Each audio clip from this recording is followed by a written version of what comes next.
Улсын хурлын 2015 оны хаврын чуулган өчигдөр нээлттэй хийж улсын хурлын дарга инх болт чуулганы эндэр дээрээс үг хэллээ. Тэрээр улс оронд болж байгаа асуудлаар илтгэл тавьсан бөгөөд энэ үеэр 5-7 төсөлтөөр ямар байр суурь байгааг илэрхийлсэн байна. Мөн хөрш орнуудад болон 3 дахь орнуудтай хамтын ажиллагааг идэвхжүүлэх, эрс баялагынхаа экспортын хэмжээг нэмэгдүүлэх талаар идэвхтэй санаачлагтай хандахыг уриалжээ. Монголын гадаад эрхийн сайд Пүрэв сүрэн Японоос Монголд суугаа онц бөгөөд Бүрэн эрхэд элчин сайд Шимэзү нар өчигдөр Японы засгийн газрын төслийн бус буцалгүй тусламжийн хүрээнд 1 тэрбум йен буюу 16 тэрбум 700 сая орчим төгрөгийн өртөг бүхий эмнэлгийн тоног төхөөрөмж нийлүүлэх төсөл, ус зэвшүүлэх тоног төхөөрөмж нийлүүлэх төслийг хэрэгжүүлэх тухай хоёр орны засгийн газрын хоорондын солилцох нот бичигт гарын үсэг зурсан байна. Баялаг бүтээгчдийн хөдөлгөөний гишүүд дэмжигчид өчигдөр мэдээлэл хийж ерөнхийдөө сайхан бэлгийн олон нийтэд хийсэн мэдээллийг дэмжиж байгаагаа мэдгдсэн байна.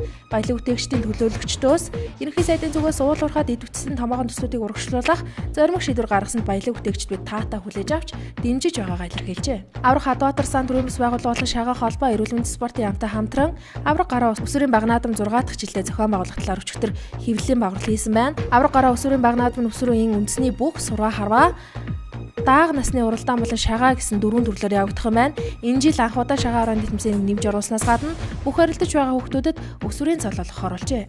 Нийслэлийн удирдах ажлуудын ээлж шуурхай зөвлөгөө өчигдөр болсон байна. Энээр дүүргийн засаг нар өнгөрсөн 14 хоногийн нөхцөл байдлын талаар болон тулгамдж байгаа асуудлуудаа танилцуулжээ.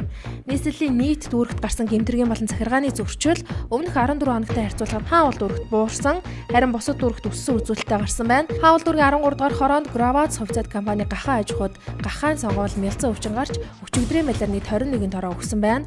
Мал амтны гоц салбарт гахаан мэлцэн өвчин гарсантай холбогдуулан дүүргийн мал эмнэлгийн газраас 3 аж ахуй нэгж 35 иргэний 5086 гахаад өвчнөөс урьдчилан сэргийлэх вакцин хийсэн байна. Монголын сайд инх сайхан өчигдөр мэдээлэл гаргасан байна. Тэрээр мэдээлэлдээ Монголын ерөнхий сайд хамтлаг улсын хурлын чуулганы битүүний шүүн буюу ард түмэндээ хандаж томоохон төслүүд түүний дотор 6 жил яригдж байгаа 5-7 төслийг гацаанаас гаргаж хилцэн амжилттай өндөрлж байгаа талаар болон асуудлыг засгийн газрын ээлж туралдаанаар авч хэлцэх гэж байгаа талаар дуулгасан.